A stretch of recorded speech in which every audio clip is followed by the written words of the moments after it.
Well, thanks for having me on. It was good to go 1-0. It was good that all three phases, offense, defense, and special teams, were played critical roles in contributing to a big win on Saturday night. Thank you, Coach. We'll open it up for questions. We'll begin with John Schaefer. Coach, congratulations on Saturday. It seems like you've come close to more than just the one block punt you have. How have you been able to get so much pressure in these first 2 weeks on punters? Hey, John, thanks for having me on the radio a couple weeks back. It was great to talk with you and Rich. Thanks for always talking Aztec football. It's a day one install as far as we call it punt block and return, not just our punt return team. So it's drilled from day one as far as how to get to the block point, when you get there, how should your hands be, where should your eyes be, all of those techniques. And then from there, it's identifying which guys, quite frankly, have the right get off. They don't take a false step. They're right out of the blocks just like a sprinter. They have a good cue with their eyes on the back tip of the ball there to initiate their first step. And then guys that can, like Trenton Thompson, for instance, you can't coach Trenton Thompson in the past 3 years. He's had 2 block punts, and he can maneuver his body and take great angles, and Kagan did the same. And in answering your question fully, how do guys get there? It's really about effort and understand where the block point is and what leg is the punter. In addition to the play Kagan made, Tyrell Shavers, getting that ball and then having the wherewithal to return it. Is that just as impressive as a play? Not just obviously the block, but the return as well? Yeah, I'm smiling because I gave him a pretty hard time once he got back to the sideline about that's the first time I've really seen you high point a ball in your time here. Of course, I was being facetious, but there was no mistake about it. He knew to go get it. Why? Because the ball stayed behind the line of scrimmage. Therefore, if a punt player recovered it, he would have had to advance it for a first down, whatever the down and distance was. I think it was around 4th and 4, somewhere in that neighborhood.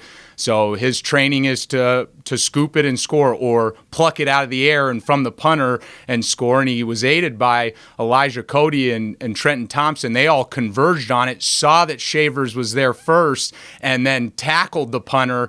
And then he had Cade McDonald and the guy who blocked it, and Kagan Williams got off the deck and peeled back and got a block to allow him to go untouched. And then I guess lastly, just the performances of Matt, punting and place kicking these first 2 weeks has really been remarkable. I mean, can you punt better than he's punted these last 2 weeks? Well, if you ask him, the answer is yes. We've had, I want to say, 5 touchbacks. We've outkicked our coverage a little bit, and by way of not having great hang time, he's really hit the ball well, and it's really taken off. And one thing about Matt's punts, he gets the ball to turn over so it spirals. So it ends up having this aerodynamic effect where it gains 5 to 10 more yards as it gets into its arc, and the nose turns down, where other punters you see across the nation where the nose starts spiraling up and then it just plummets. So with that comes the disadvantage of sometimes being aerodynamic. Now you're not getting 4+ hang, and now he's hitting the ball 50+ yards. Now your punt coverage might be 20 yards away from the returner. So I thought he improved in that aspect from week 1 to week 2, because Berryhill for Arizona was a very special returner. So it was, in some of the instances, it was okay. It was a touchback and over his head, because we still netted 40 yards, which is our goal and our standard. And then this week with Covey at Utah, that's another guy that will hurt you severely if you outkick your coverage and aren't putting some hang time to allow the coverage team to get down there. Coach, thanks as always. Congratulations on the good start. Thanks a million, John. Thanks, John. We'll go to Derek. Hey, Coach, following up on Matt a little bit. People think, oh, you're just kicking, whatever, it's not that difficult. How hard is it? Because they're 2 completely different leg swings, 2 completely different styles, they're totally different setups, you're taking different snaps. How hard is it to do both of those things and do them both successfully? And how much of a grind is on that left leg it is? I thought his interview last week, and hi, Derek, thanks again for talking Aztec football. You've been fantastic for Aztec athletics. I thought his interview answers from last week were as succinct as it could be put. You made it analogous to golf swing, so you have different clubs. There are different techniques depending on your type of shot. And he's doing 3 kicks, not just 2, but for PAT field goal, you have a 3-step or a jab and then 2 steps. Kickoff, you're in a walk to then a jog to then a sprint basically through the ball. And then on punt, you're from a static position, catching the ball and then punting.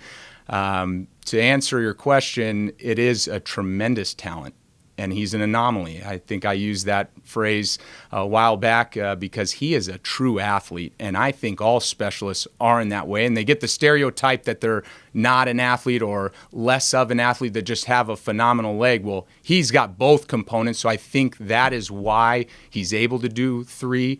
Is because he's very, very flexible. He is a very strong core, and he takes very great care of his body. And that's how he's able to do all 3. As I told you last week, it's on a need-to-know basis as far as, where are you at, fatigue level.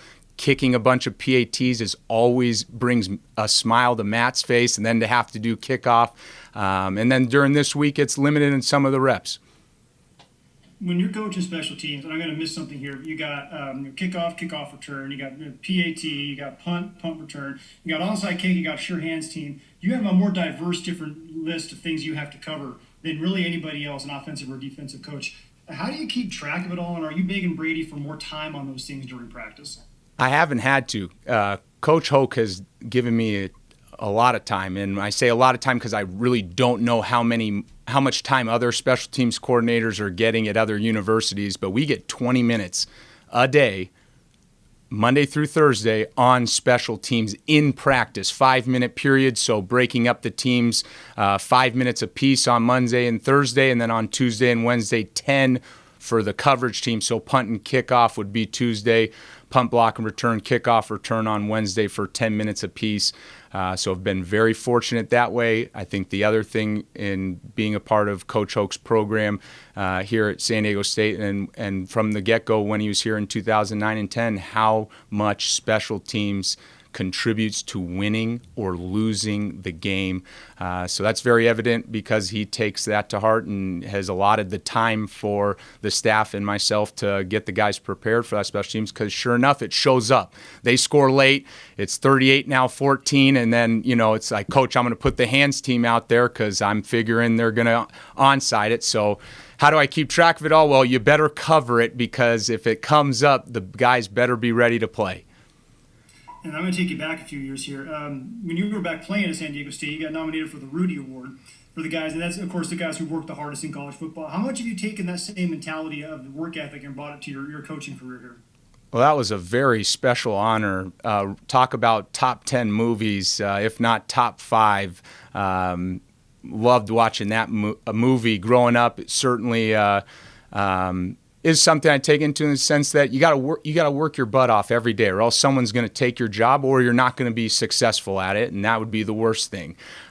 So certainly that movie and its narrative is something that work hard every day and chase your dreams, because that's the country we live in that allots that. People go out of their way to serve for people like myself that get to coach football. Are you kidding me?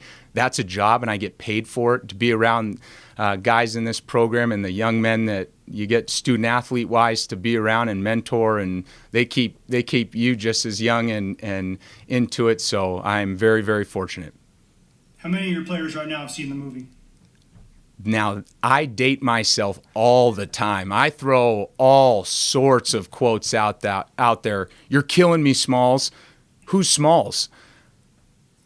Oh, you're making me feel old, Coach. Stop. Yeah, no Sandlot, and I know that's baseball. I would say 50% have watched or maybe heard of Rudy.